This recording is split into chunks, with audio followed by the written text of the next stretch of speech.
Last week, during the General Committee meeting at Barrie City Hall, Craig Benning, a partner at Hemson Consulting, gave a presentation on the proposed development charge rates and the new Community Benefit Charge or CBC in Barrie. The charges, along with parkland acquisition, serve as the crucial funding mechanisms for municipal growth across Ontario.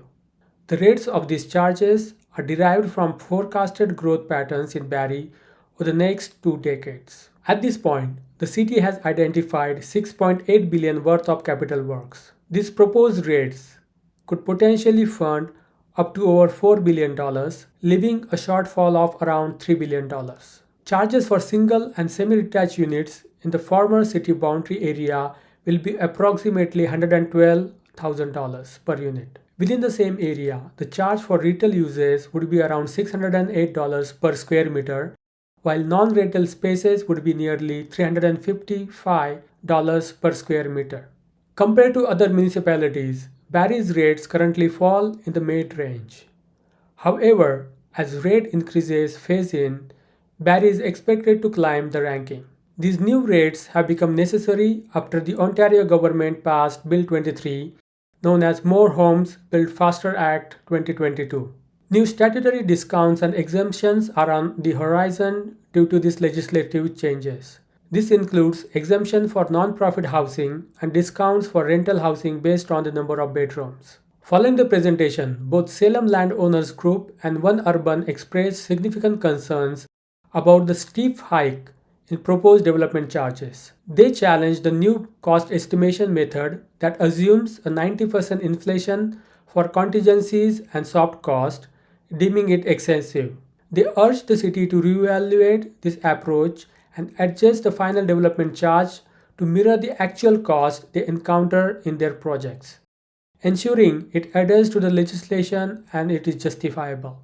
So, what comes next? A General Committee meeting on June 14th, where responses to submissions will be reviewed and potential changes will be incorporated into the bylaw for Council consideration.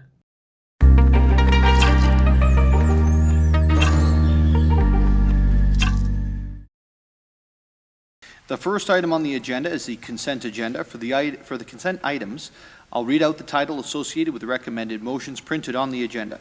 Members of General Committee may ask that an item be held to discuss the matter further. If an item is not held, the motion is deemed to be approved on consent. No further discussion of the item will take place at General Committee, and it will go forward to the next City Council meeting for consideration. So, a report of the Affordability Committee dated April 26, 2023.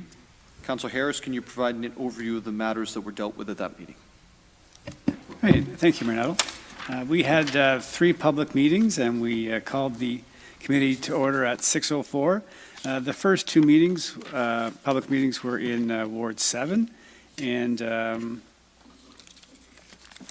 third one was in Ward 2.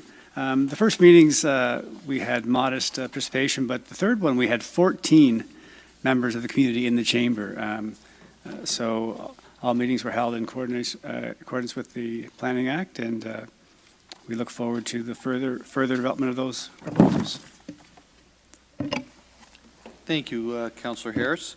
So the report of the Affordability Committee dated April 26, 2023 is to be received. We'll now move on to the report of the Community Safety Committee dated May 3rd, 2023. Councillor Morales, can you provide an interview of matters that were dealt with at that meeting? Mayor Lehman, I chaired a 5-minute meeting. Sorry, Mayor Nuttall. Oh my God. So my joke is now completely gone. Mayor Nuttall, I owe you another coffee. I chaired a 5-minute meeting. That is quite something. And we covered the receiving the Senior and Accessibility Advisory Committee report. We also adopted the motion about the safety in school zones regarding the school boards and requesting them to meet with the committee, as well as an always stop in Ward 8. And it was a 5-minute meeting. I was so focused on trying to deliver the punchline to the mayor meeting. I've now realized every time I've called you the previous mayor's name, it's because I'm focused on trying to make a joke, so no more jokes. And one quick small revision, just on the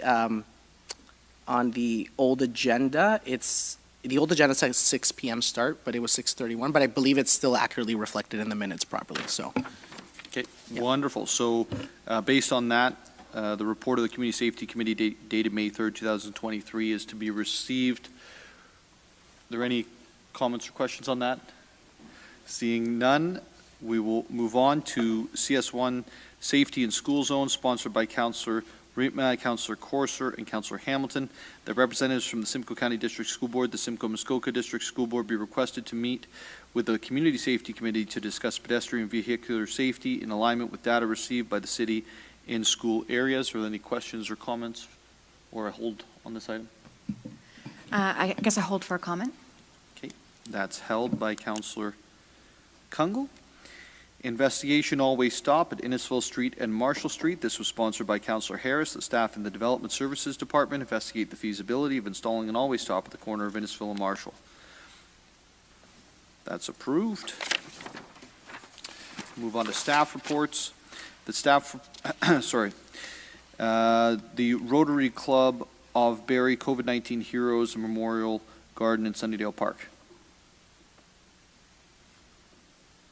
That's approved. The report back on the 2022 busking program pilot and recommendations for the 2023 pilot. That's approved. Funding request for Duckworth Street new transmission water main and row expansion wards 1 and 2. Hold. That's held by Councillor Morales. Okay. So we will now go back. We'll deal with those items later on this evening, and we will proceed to public meetings. There is one public meeting taking place this evening. Pursuant to Section 12 of the Development Charges Act and subsection 3710 of the Planning Act, the purpose of the public meeting is to discuss and obtain public input on the proposed 2023 Development Charges Bylaw and Community Benefits Charges Strategy. The Development Charges Background Study, the Community Benefit Charges Strategy, and draft bylaws were made available to the public on April the 21st, 2023. Members of General Committee will be listening to the presentation. Any comments from the public meeting will not be making, and any comments from the public meeting, I apologize here. Members of General Committee will be listening to the presentation but will not be making comments in the public meeting or debating the item tonight. The members of General Committee will have an opportunity to provide comments regarding the application at the time a staff report is being considered by General Committee. Interested persons wishing further notification of the staff report should sign the notification forms required by the Legislative and Court Services Department located on the table at the back of the Council chambers. Mr. Craig Miller, Chief Financial Officer, would you please confirm the notification was conducted in accordance with the Development Charges Act for the public meeting? Yes, it was, Mayor Nuttall. Thank you, and we will begin with the public meeting.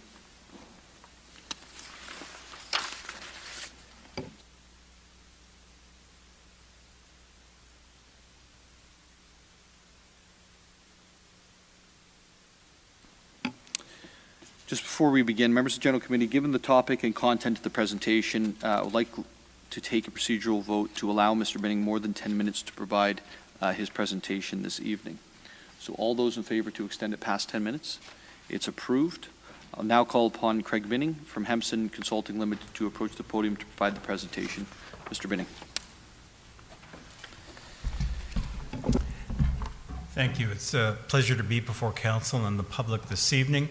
As is indicated, we're here to hold the formal public meeting for the Development Charges Bylaw, and also we're dealing with the Community Benefits Charge as well.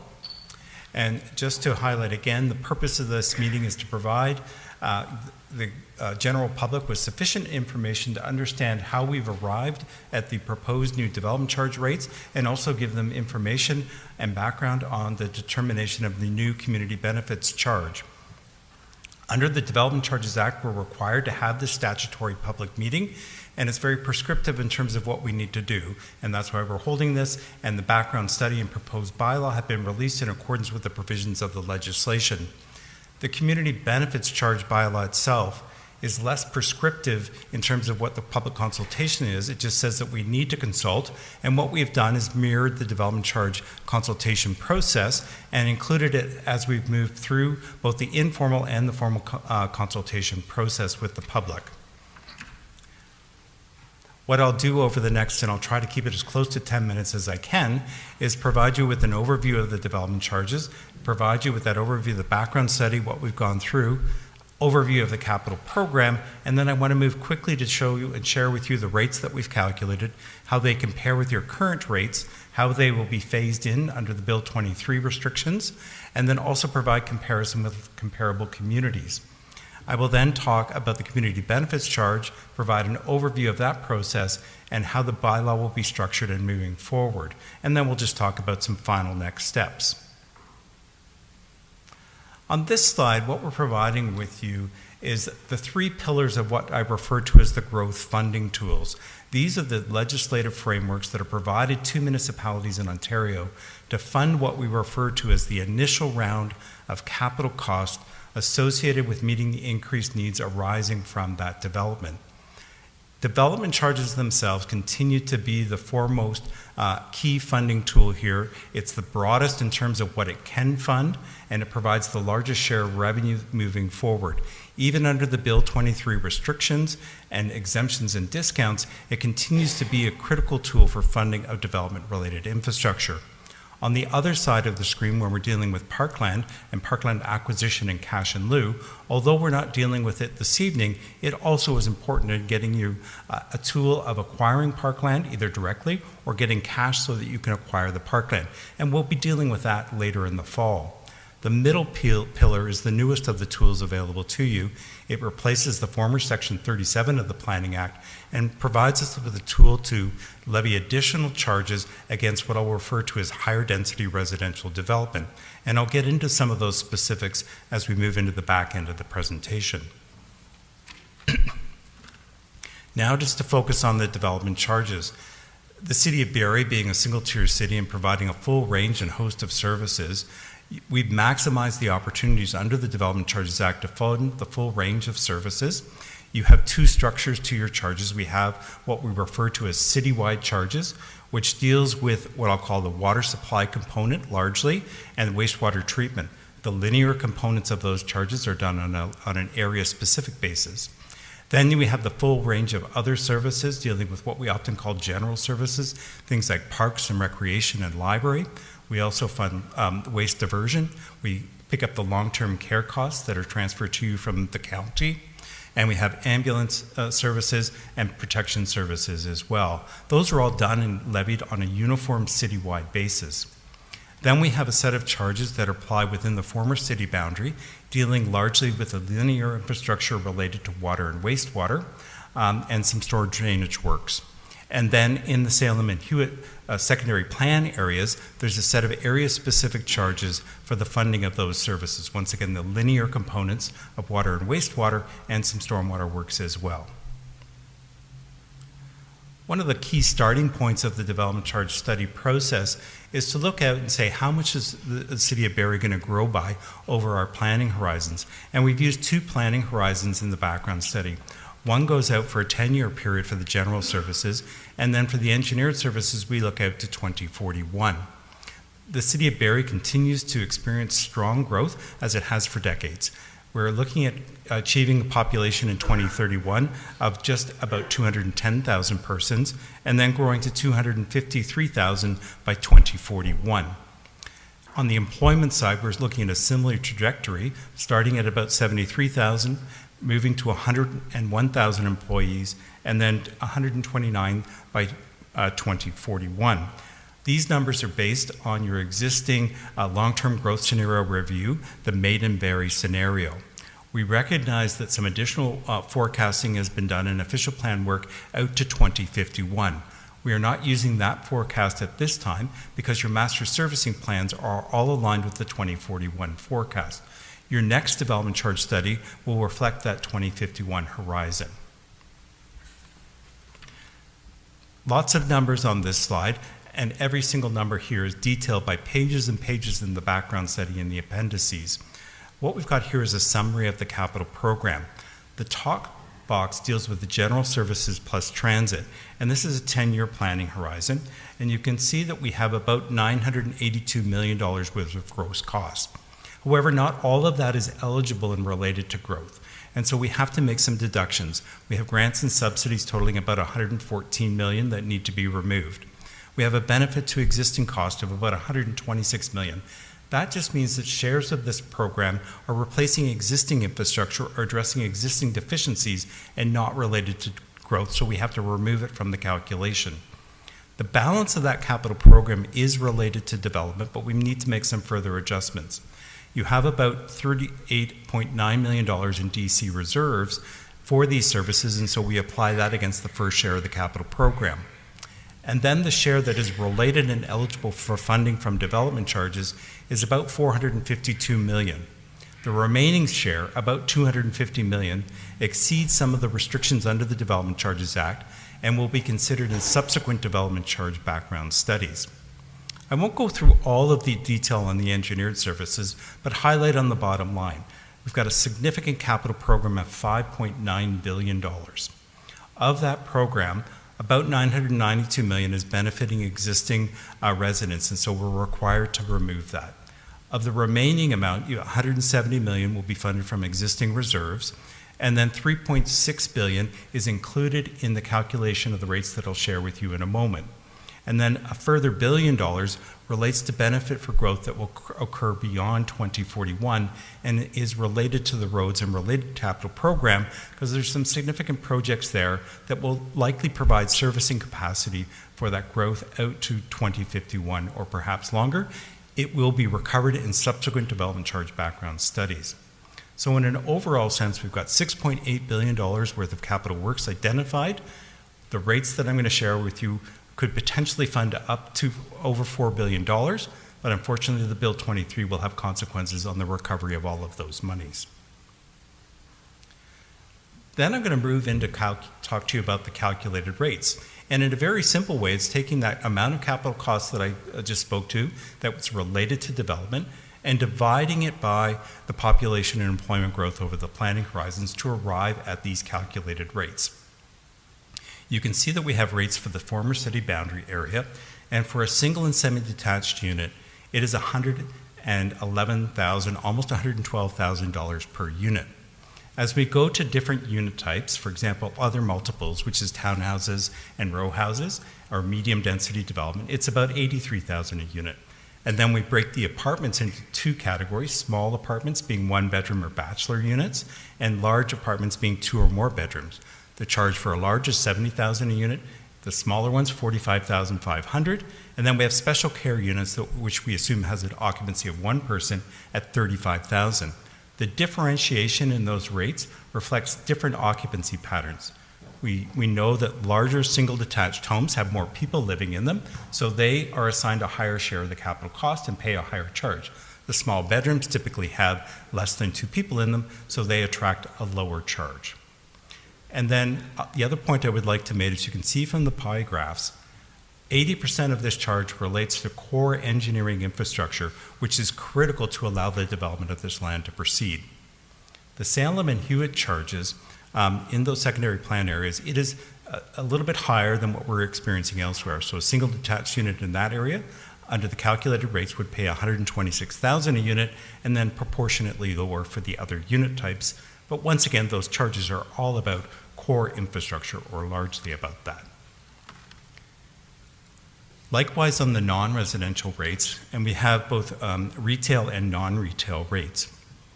And these are predominantly about that engineering infrastructure. So within the former city boundary area, the charge for retail uses would be about $608 a square meter, and that's the gross floor area of the building space. Non-retail space, including industrial activities or employment land uses, would be just shy of $355 a square meter. Once again, in Salem and Hewitt, those charges are a little bit higher. Retail $735 a square meter, and non-retail about $391. Now we'll just try to get into some of the more difficult things to try to explain, and hopefully this graphic makes sense. I realized when my colleague Jacqueline Hall was here with you before, she explained in detail the Bill 23 impacts, the most significant of which is the discount or the required phasing in of the charges. And so under that legislation, once we determine the maximum permissible rates or calculated rates, in year one, we can only implement 80% of those charges or levy those. And then in each subsequent year, we get another 5% until year 5 when we get to 100% of those calculated. So this chart just provides you with an overview of what that schedule would look like. It's not embedded in the bylaw, but it will be the charges that are subject to the industry. I think this slide might help illustrate it a little bit more. We've isolated out the charges for single detached units. And so you can see the current charge out in the former boundary is about $87,000 a unit. When the bylaw gets implemented and effective, the rate will go to $89,422, or that 80% of the fully calculated rate. And so it's about a 2.5% increase over your current rate. Then when we move through the process in the subsequent years, it's about a 5 to 6% annual increase in the rates until we get to year 5 when you're at the fully calculated rate. In the Salem and Hewitt area, the initial increase will be about 11.5%, going from about 90,000 a unit to just over 100,000 a unit, and then the 5 to 6% per year increases. And then likewise, on the non-residential charges, you can see that for the retail related, the increases are about 7% in the former boundary area and then go to that 5 or 6% annually. In Salem and Hewitt, it'll be an increase of 26% initially and then the 5 to 6. But the non-retail, including the industrial, will see almost no change in year 1 and then see those 5 to 6% annual increases out until year 5. Lots of information on here, and I know it might be hard to read on the screens. I hope you can see that. What we've endeavored to do for you is provide you with a comparison of rates in other jurisdictions here in the county, but also comparable municipalities in the northern parts of GTA and elsewhere. There's lots of arrows here as well. The red areas, if you can see those, are the ones near the bottom, are the current rates reflected, and then we've got the more sort of beige area shows the phase 1 increase, and then with the green ones at the top upper end are showing the increases at the 5-year point or the fully calculated rate. So you can see that Barrie currently is sort of in the mix of this group of municipalities and at the mid to higher end of Simcoe County, or at least south central Simcoe County. As you move through this process, you're going to move up into those spectrums of the higher end here in the county for sure, and become more comparable with some of the GTA municipalities. I always caution when doing comparisons, recognizing that municipalities are at different points in time, and we'll be updating these during this process, and we'll continue to see increases in other areas as well. For example, Innisfil is in the middle of doing its development charge update, and we'll be coming forward with new rates later in the year. And we're seeing significant increases in the rates, just as we've seen here in the city of Barrie.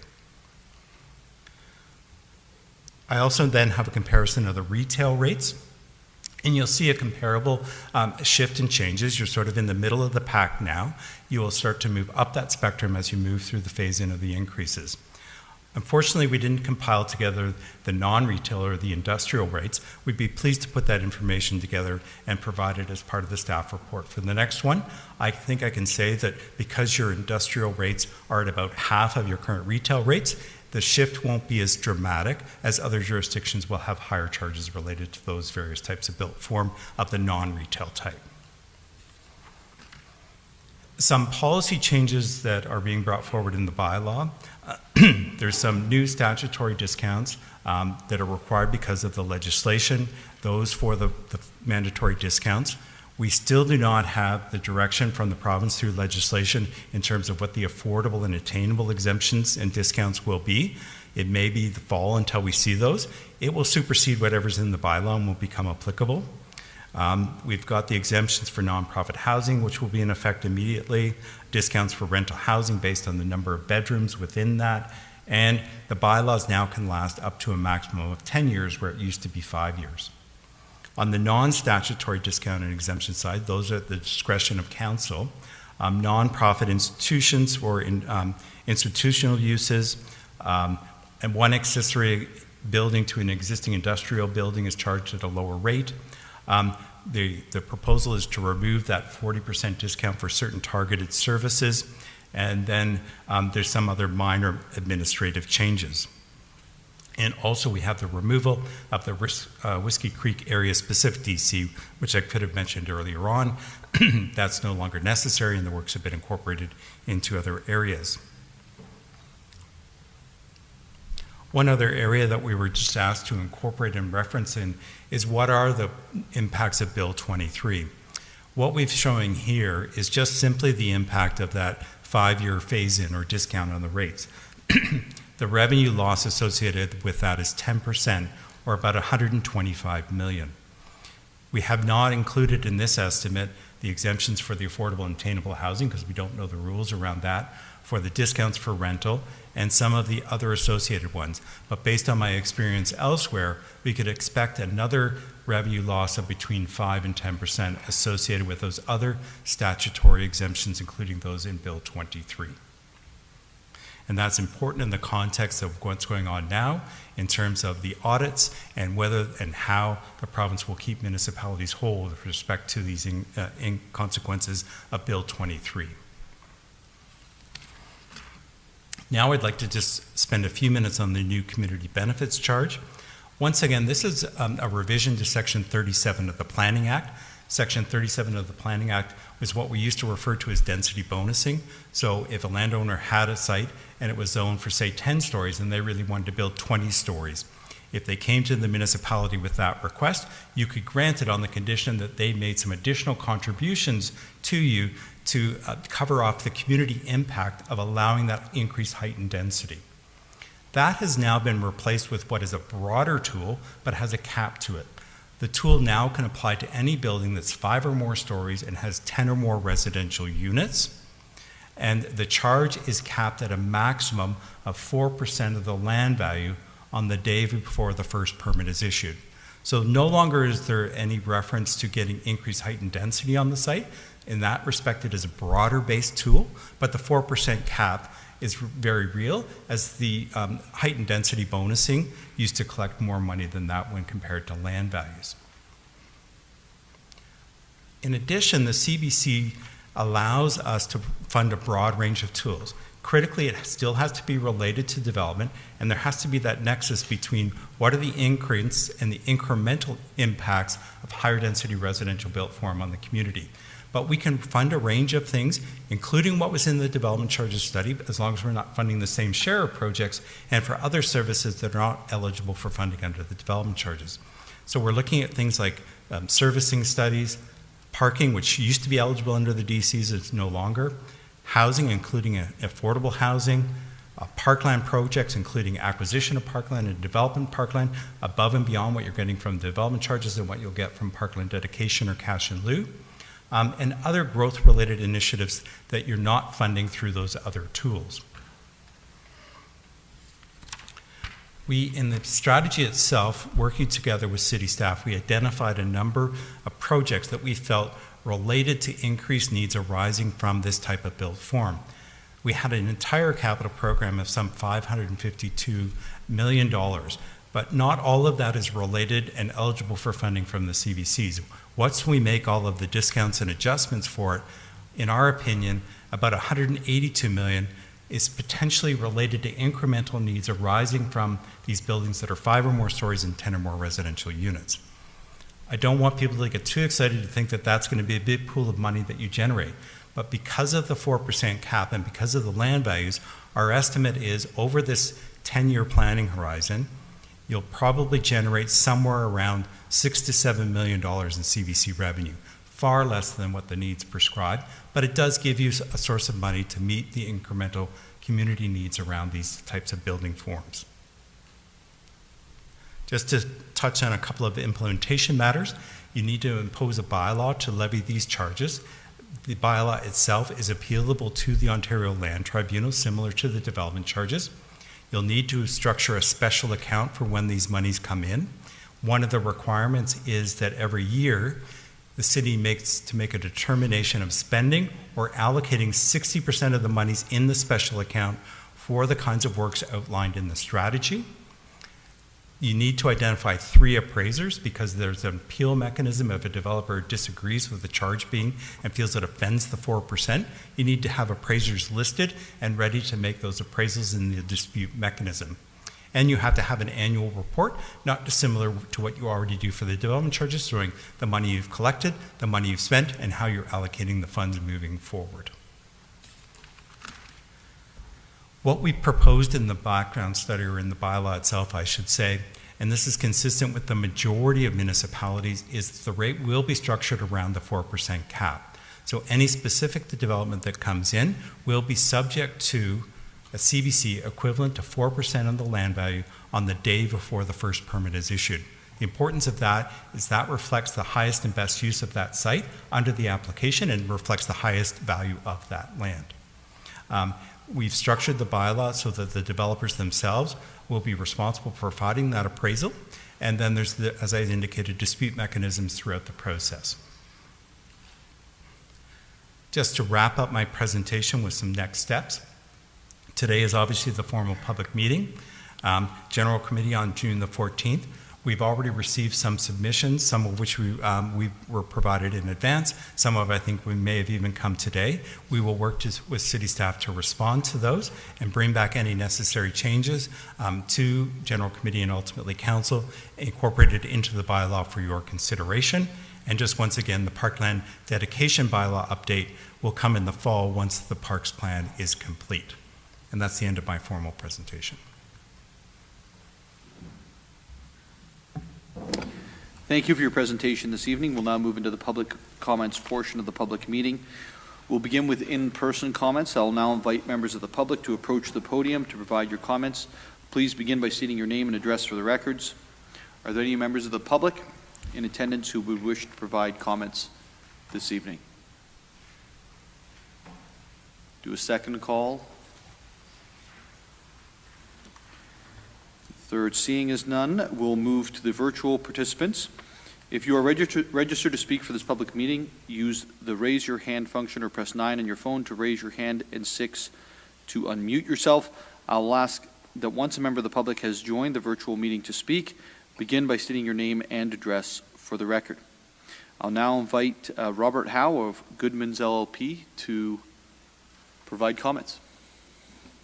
Thank you very much, Mr. Mayor and members of committee.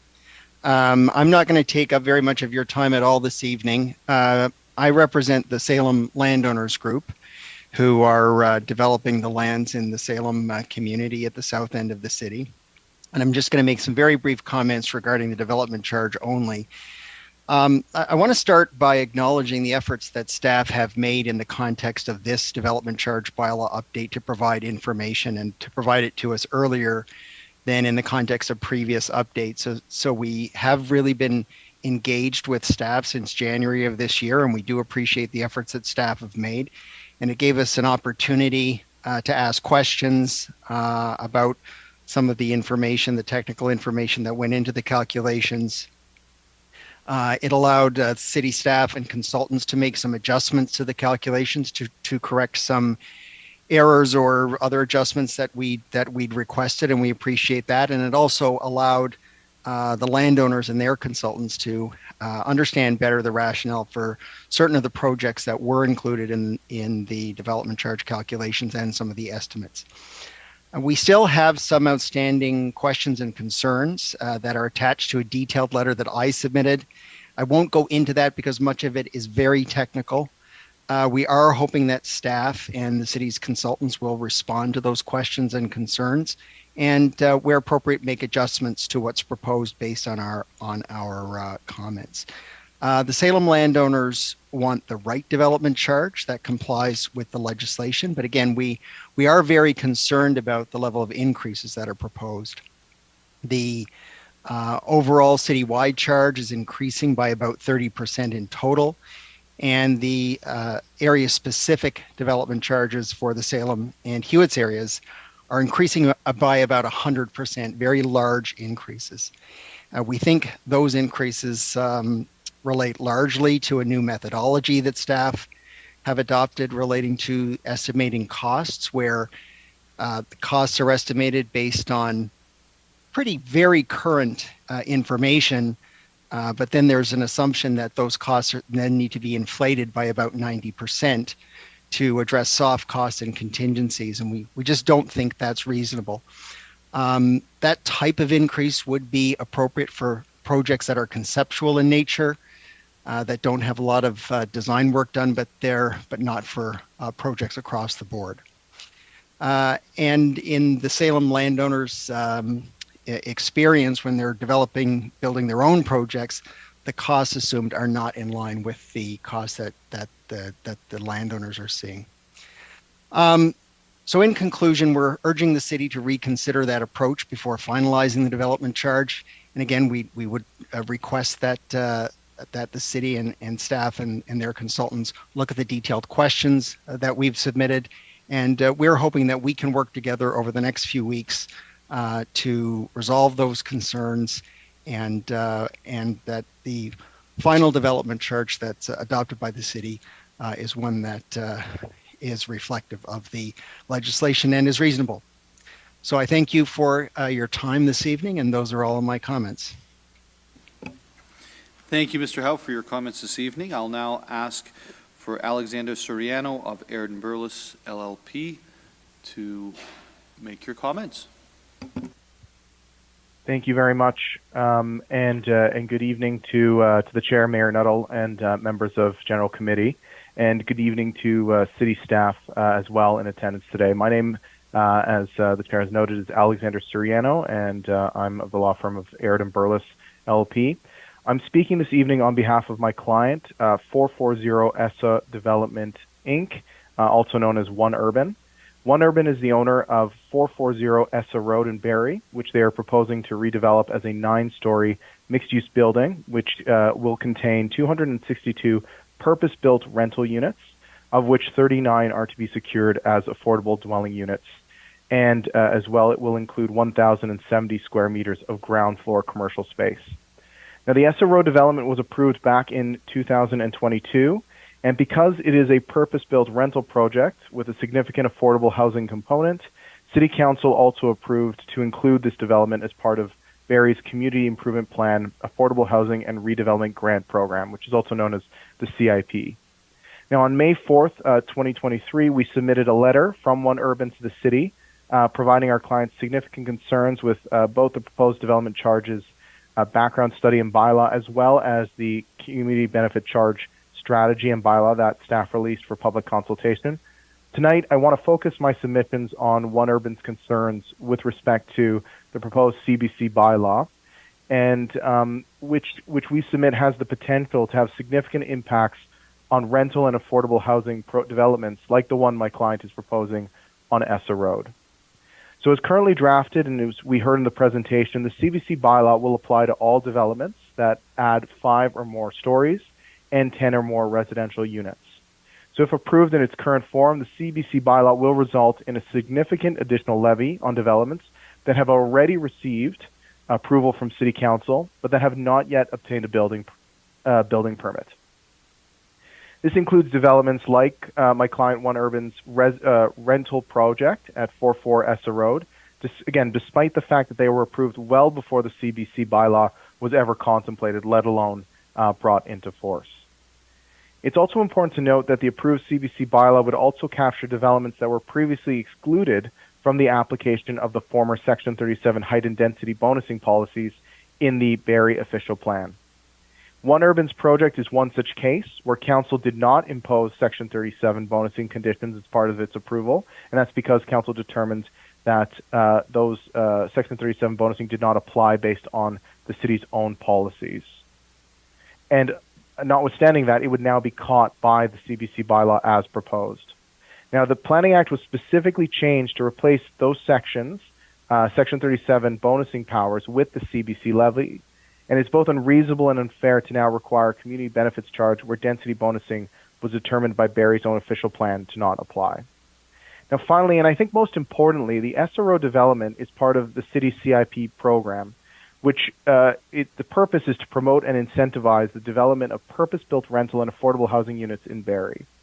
And so the proposed application of a CBC bylaw levy to this development and other similar CIP projects in the city will achieve the opposite effect as intended by the CIP program by adding to already significant development costs and thereby effectively disincentivizing the creation of much-needed purpose-built rental and affordable housing units throughout the city. So in order to address these issues, One Urban submits that the CBC bylaw should be amended, this is what we're proposing, to include an exemption for certain types of developments that are already providing a significant public benefit to their communities and to the city as a whole in the form of rental and affordable housing.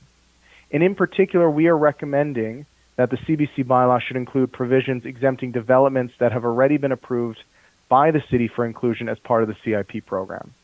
So specifically, we would propose an additional provision be added to the bylaw that would simply provide that despite Section 4 of the bylaw, which is the section requiring payment, a community benefits charge should not be payable or shall not be payable for a development or redevelopment that has been approved by the city for a grant pursuant to the Community Improvements Plan program. I want to point out that this approach is consistent with approaches taken in other CBC bylaws, in particular with the City of Toronto's CBC bylaw, which provides for additional exemptions, including for developments that are part of the City of Toronto's Housing Now initiative, which, like the CIP here in Barrie, promotes the development of affordable and transit-supportive housing. So in totality, if this exclusion was added to the bylaw, this exemption would represent a very small number of developments in the city, but it would make a big difference in the viability of those CIP affordable housing developments. So One Urban and myself have had the opportunity to speak with staff about our concerns and about the proposed exemption that we are recommending be added to the bylaw for CIP projects. We sincerely appreciate staff's willingness to hear our issues and to consider them and to meet with us and consider our recommended amendments to the bylaw. Again, I'm going to conclude, and I simply want to thank the mayor and council for the opportunity to speak to you this evening and again register our concerns and our proposed solution with that exemption for CIP program developments. We hope that council and staff will ultimately amend the CBC bylaw to include an exemption for CIP developments, which would provide a significant benefit to their communities and the city of Barrie. And I'm available to answer any questions that council may have this evening. Thank you, Alexander, for your comments and for your proposals. If anyone has any further comments and wishes to support them, to submit them in writing, you can do so by emailing Mark Villeneuve, Supervisor of Development Charges, at mark.villeneuve@barrie.ca. That concludes our public meeting for this evening, and we will now move on to the next items. As I stated earlier, members of council, we're going to hold our responses and questions for staff and for the actual general committee report, because I think there's a lot of information both provided by staff but also provided just in the comments with regards to the two individuals there online. There are no presentations by staff, officers, agents of the corporation, and no deferred business. We will now move on to the first item that was held, which is CS1. It's the safety in school zones. It was held by Councillor Kungle. So, Councillor Kungle, over to you. Thank you, Mayor Nuttall. And I held it because there's a couple of pieces that I'm wondering could be tied to it. So I'll share it more as a comment and then see where it might be appropriate to go as a next step. So we've had in the past great conversations tied to this type of situation at active transportation and sustainability, with the Health Units on the Move program and trying to incentivize safe wheeling and walking and leaving your car behind. So recognizing the scope of this is kind of the, I think, pick up and drop off or the kiss and ride reference to it. I want to take the opportunity to note, I'm not sure if it's similar in other areas, but I know there's two in Ward 3 in particular where we're looking at whether or not if the city had maintained catwalks or pathways to schools, if that would incentivize different ways and alleviate some of the volume. but also provide a different safe mechanism to get to school. So I'm interested in that conversation around, are there a couple of areas where we can support healthy physical activity, but also pedestrian walkways throughout the season in a fiscally responsible way, but one that does support different access. And I can't help but think that it fits into conversations around maybe where we're seeing congestion on the car-related drop-off pickup area, and whether or not those particular hot spots or schools tied to the data that came forward have such catwalks or pedestrian pathways that just don't seem to be utilized or could be utilized more, and if that would be a potential solution to maybe some of the concerns we have around volume. So my comment to kind of say, I'm not sure where that other type of infrastructure plays into the conversation about what other access routes are available at the school and if they're being leveraged, and if there's anything to bring to light around how we maintain them or not maintain them. So that's my comment. So I'm keen to kind of hear if that's part of the conversation. I would welcome wherever that conversation goes around information, if they come up with ideas around solutions, to look at that Active Transportation Sustainability Committee as a committee that you might want to be presenting those to or sharing some information for ideas.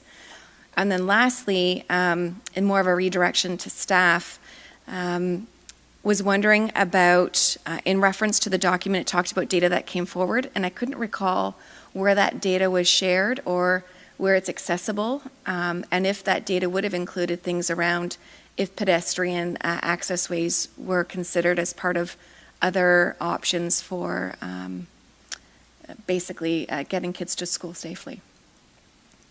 So I'm not sure if that would sit with transit or with, so maybe through you, Mayor Nuttall, to CEO Prowse, a takeaway, if it's possible to kind of share back where that data was identified or how it was shared. I was trying to put my hands on it.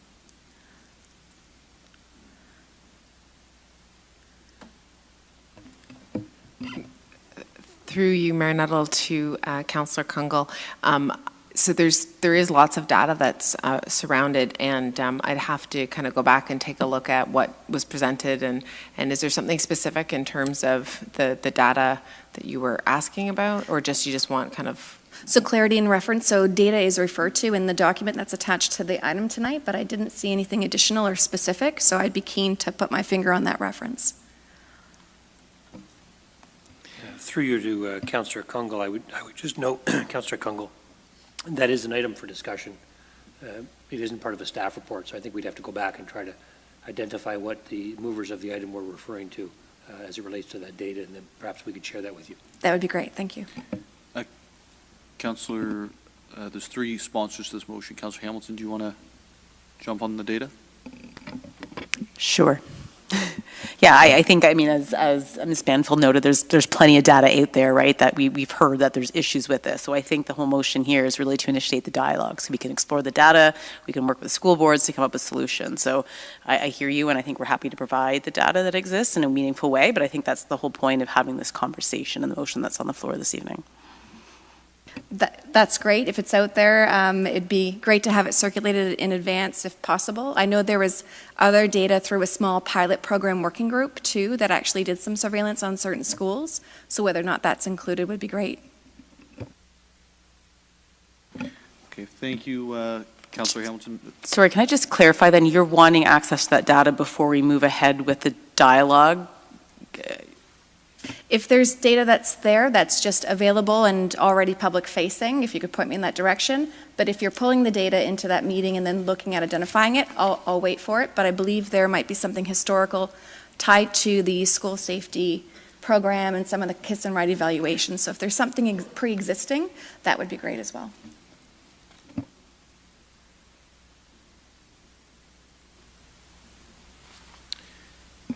Yeah, I see there's a couple other hands, and I think maybe the issue is that it does speak to data inside of the actual item for discussion.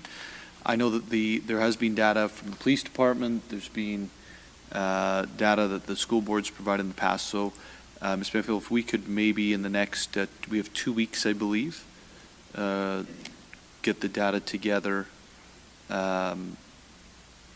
To be able to get this before the vote at City Council, or it's actually next week, isn't it? if we get it together in the next week and circulate it, because I think the point was in the item that there's constantly being correspondence and data provided to us of issues in school zones, and so let's discuss that issue. But maybe we need to just provide some of that to City Council beforehand. Thank you. Councillor Harris. Yeah, thank you, Mayor Nuttall. Yeah, I think you're onto something here, Councillor Congo, and maybe it's a friendly if we could include where it says data. Could we say reports or data and reports? And the reason I mention that is I had the opportunity to participate in the On the Move program, which was a partnership between the City of Barrie Health Unit and the school board, and it was focused on helping establish or encourage children to walk to school. And there's at least 3 schools. I attended the Will Landing Walk, but it was exactly walking with city staff, parents, teachers, students, identifying ways to make it more encouraging and more safe for students to walk to school. So those reports exist. So I've never seen one. I ask all the time when Will Landing parents ask me about it. I ask for the report, and I haven't seen it. But so there are some reports around doing exactly that, walking those schools and seeing what could be done. And one of the things that came up was catwalks.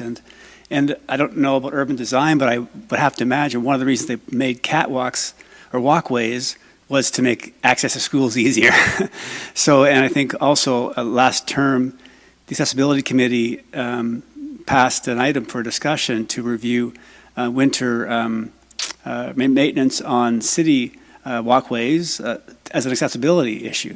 So I know that didn't quite make it to the end, so it got truncated when we started from square zero with the new council. But so I think there's some opportunities to look at reports, if that could be a friendly, data and reports. I just put that to the movers. So if you need it to be written into the actual motion itself, that's one thing. If you're asking for whatever reports are available along with the data, then I believe that Ms. Banfield can provide that to us over the next week here. And I just want to also just highlight that, you know, the items that we're asking for here that's being asked for here is actually an invitation to the Community Safety Committee, which anyone around this table can show up to, ask questions at, and we can also ask the chair and member make sure that the things that are being highlighted are also highlighted at that meeting. Sorry, would that be a friendly just to put in reports? Through you, Mayor Nuttall, I was amiss. Councillor Kungle did not put the item on the floor, so we just need that clarified. Also, it would be an amendment to the motion to include reports, because the motion's already on the floor, and it's not like we're debating an amendment for like a friendly, so it would have to be an actual amendment.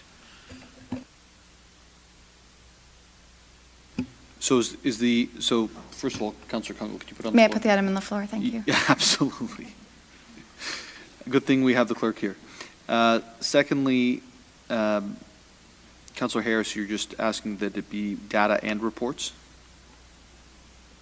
Sure, that amendment's on the floor. Any comments or questions to that? Seeing none, all those in favor? It's approved. Are there any other, Councillor Harvey, I think I missed you before. I did see your hand. I apologize. Yeah, no worries. Thank you, Mayor Nuttall. Happy to support this. Good to see that there's going to be some dialogue in the future. And this is more of a comment opposed to a question, because ironically, just this past week, I've had another parent reach out to me in regards to the school adopted, I don't even know if it's still sponsored by CA or not, but the school patrol program. And I know at one point during the last term we had given them $20,000 to help support the program. And I'm not sure if this has become citywide, but apparently at one of my schools I was told that the students are no longer allowed to go off of school property, whereas I am aware when my kids were young and went to these schools that they would have one of these patrollers at, let's say, a stop sign where it would be crossing, not a major road, but one of your internal arterial roads in a subdivision. And it's a shame if that's been lost. Like, I mean, it seemed to work very well 7 to 10 years ago. Why people don't seem to think that it works well now, I'm not quite sure. So I'd be interested to hear some feedback on that. And then the other one that came up, and I know that this was discussed 2 terms ago and didn't go anywhere because of the dollar value, was crossing guards. Because I know back then it was very adamant that if council was going to endorse it, it was going to be citywide. And it came with a very hefty price tag attached to it also. So happy to see that this is coming forward, and hopefully I don't miss the community safety meeting. So if we can maybe get a heads up, just so that way, because I think this is going to be something on everyone's radar due to the volume of complaints that we all receive. So thank you to the people that have brought this forward. Thank you, Councillor Harvey. Are there any, Councillor Rittman? Just a very quick comment. As one of the initiators of this, school boards are a really important part of our city, and schools are a very important part of our city. And I think this is a great opportunity just to start a dialogue that I hope carries on well beyond one meeting, but over a whole series of meetings, so that we can sort out some of these concerns. I'm sure that the school board probably has some concerns with us as well, and I think having a dialogue both ways is going to be very beneficial. Thank you, Councillor Rittman. Any other questions or comments on the item? Deputy Mayor Thompson. Thanks, Mayor Nuttall. Just a little bit of clarity. The actual motion is to invite this to the committee where all the points in back and forth can occur. I think we're boiling the ocean on to get something to a committee that can be discussed thoroughly. So I just think we got to be careful. We're amending things and changing things where the data will come to that committee where we're able to really dissect it. And that's the purpose of the way we've formed council this term, to have really good opportunity, so we're not doing it at general committee. So just a comment. Thank you, Deputy Mayor Thompson. Any other questions or comments? Seeing none, all those in favor, and it carries. We're now going to move on to INF 006-23, the funding request for Duckworth Street, new transmission water main and row expansion, project EN 1166, wards 1 and 2. It was held by Councilor Morales. Thank you, Mayor Nuttall. So I believe in 2018, I declared a conflict leading up to the reconstruction of south of Melrose, because that was directly in front of homes that I own, and including my parents as well. This is about two and a half blocks away, but it's in that kind of gray area where it's not immediately in front, but it may be close enough that connection points, there could be kind of an impact. So out of an abundance of caution, I'm going to declare potential pecuniary interest and not vote on this, specifically because while I think that 2.5 blocks away might be good enough, the fact that it's an ask to increase the budget by millions of dollars out of abundance of caution, and not just for reality, but optics as well, I'm going to declare a conflict. Thank you, Councilor Morales. The conflict is declared. Are there any other comments or questions with regards to the motion on the floor? Seeing none, we'll call the vote. All those in favor? And it carries. Madam Clerk, I didn't ask you if you've... Yes, it was noted. Thank you. Thank you so much. We will now move on to inquiries. Deputy Mayor Thompson, do you have any inquiries for staff this evening? I have none. Thank you. Any other members of council have inquiries this evening? Councillor Harvey?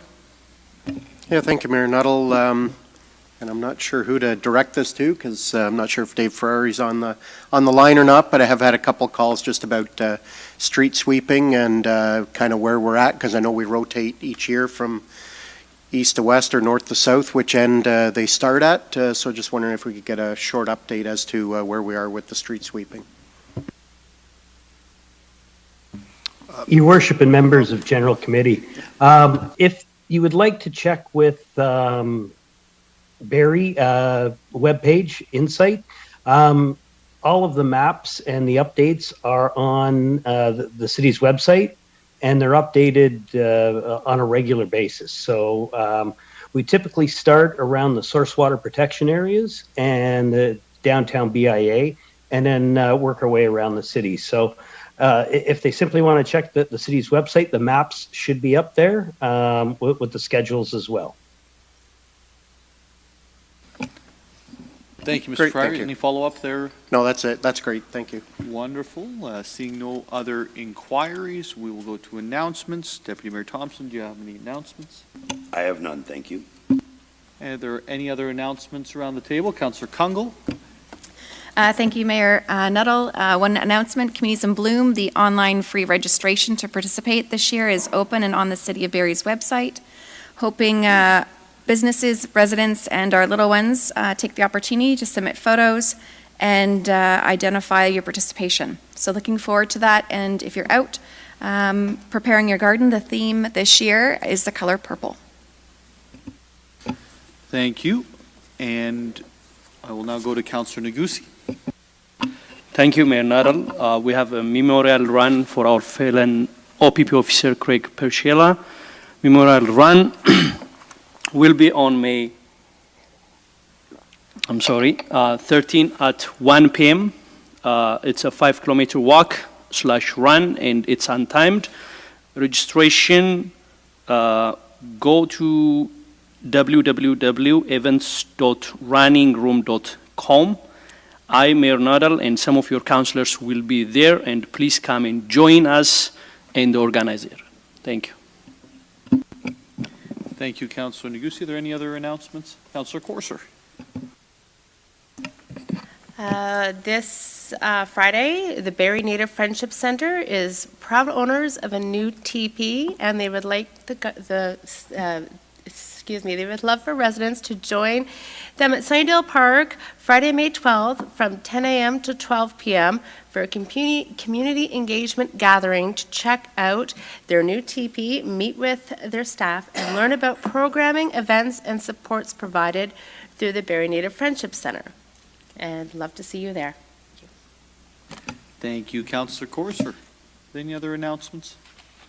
Seeing none, I will get into announcements for this evening. First of all, I would like to take the opportunity to proclaim May as Polish Heritage Month, and we had a flag raising earlier today to celebrate that. I would also like to proclaim May 13th as World Migratory Bird Day and May 14th as Apraxia Awareness Day. Prior to General Committee, members of City Council were presented with a certificate recognizing Barrie as a bird-friendly city. Madam Clerk, I believe you have that certificate, and we're going to make sure that it gets presented somewhere in City Hall here so folks can have pride in that. Today was McHappy Day, and I had the opportunity to volunteer at the Barrie North location, McDonald's, with members of the Barrie Police Service as well as local media. A portion of all the purchases today will go to the Ronald McDonald Foundation and also to the RVH Foundation Natal Intensive Care Unit. I practiced the one for you, one for me when I was at the takeout window. It was fantastic. New employment opportunities are coming to Barrie South End. A new development of a mix of industrial and commercial space broke ground. The Bayview Point Commercial Center, located at Bayview Drive and Big Bay Point Road, will offer 38 acres of general industrial space and buildings starting at 3,000 square feet, creating hundreds of jobs for Barrie residents. For more information on this project, visit barrie.ca/development projects. Applications are now being accepted for the city's License to Ride program, which offers Barrie youth aged 12 to 16 free rides on Barrie Transit and access to free recreational opportunities at the city's community centers from the 1st of July to the 4th of September. For further information, please visit barrie.ca/license to ride. The City of Barrie is offering in-person information sessions at city facilities that will support residents in applying for their digital waterfront parking permits. For a list of times and locations, please visit barrie.ca/waterfront parking or contact Service Barrie at 726-4242. Nominations are now open for the 5th Annual Mayor's Innovation Awards. The awards celebrate the year's most creative solutions from businesses, individuals, and local community groups. The theme this year is Beyond the New Normal. Nominations are open to Barrie businesses, organizations, and individuals from all sectors, stages, and sizes. The submission deadline is the 28th of May. For further information, please visit investbarrie.ca/innovation awards. Thinking of building a deck, fence shed, or pool or tackling a renovation project. The City of Barrie is making it easier for residents to complete home renovation projects, obtain permits, and request building inspections online 24/7. Residents can apply online through the Applications, Permit Licenses, and Inspections program, submit documents, and make payments. Apply is available at eservices.barrie.ca, and for further information, you can visit barrie.ca/renovations. With the recent approval of the city's new official plan, the city is now seeking feedback on the first draft of the citywide urban design guidelines. Residents, businesses, developers, and any other stakeholders are invited to review the draft document and share feedback. Comments are due by June the 16th of 2023. For further information, please visit buildingbarrie.ca/urban design. The next Finance and Responsible Governance Committee meeting and City Council meetings will be held on Wednesday, May 17th. I'm now going to move over to the circulation list. Or any comments regarding the items on the circulation list dated May the 3rd?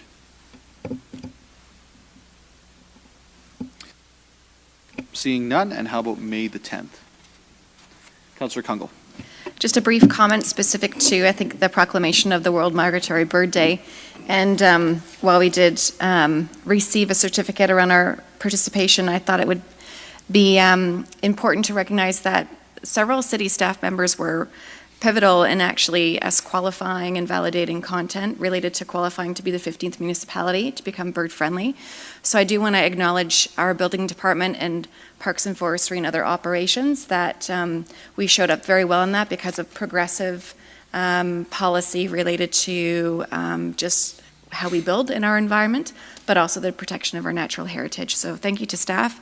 I think the ability for a group like Nature Barrie to be able to apply for something like that was directly related to the work that you do. Thank you, Councillor Kungle. Are there any other items on the circulation list for May 10th? Councillor Morales. Thank you, Mayor. Thank you, Mayor Nuttall. I'll start with the memo because it's from Mr. Forsyth, and if we have to go to Ms. James Reed, we'll go to Ms. James Reed. In terms of the waterfront parking permit program, a couple questions have started flooding in for me, so I presume possibly for other councillors, just in regards to what if people don't have cell phones, that kind of thing, technology. So it's still a decent time, so maybe there's still some people watching. I believe there might be a game that might be competing with us. So could you kind of just give like a very quick Q&A? What happens with people who are concerned about not having smartphones and that kind of thing?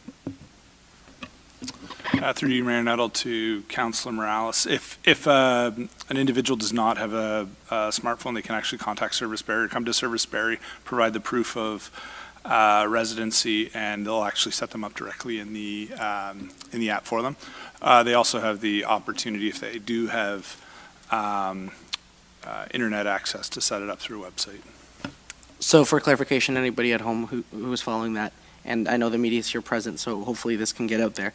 If they don't have an iPhone and they go to Service Barrie and it's set up for them, will they need a smartphone after that, or no? No, they will not. Okay, so there is a way to get it set up while not having a cell phone and a cell phone plan with the assistance of Service Barrie. That's correct. Perfect. Thank you so much. Thank you, Councillor Morales. Or any other items related to the May 10th circulation list?